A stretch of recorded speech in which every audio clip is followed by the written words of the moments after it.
Welcome back to part 2 of the history of the color green. Let's get into it. And make sure to go back and watch part 1, just so you have the context. Let's get into green as money. How much green do you have? I wish I had more green.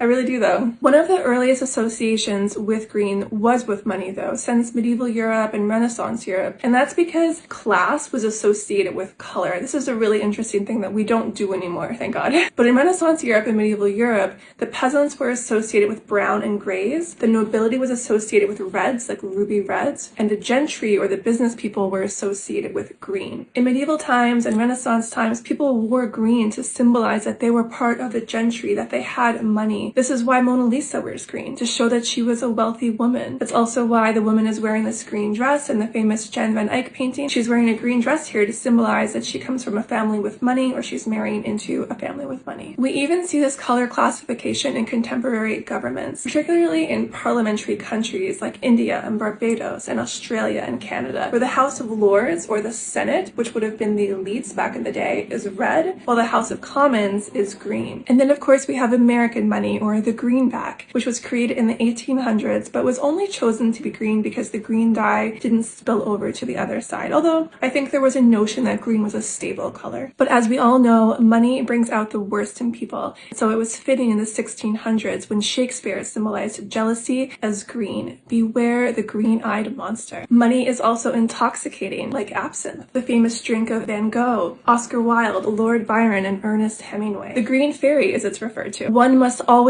be drunk, claimed Baudelaire, perhaps during what became known as the green hour, the hour of absinthe. Absinthe every day, baby. Like imagine happy hour, but way wilder. That was the green hour.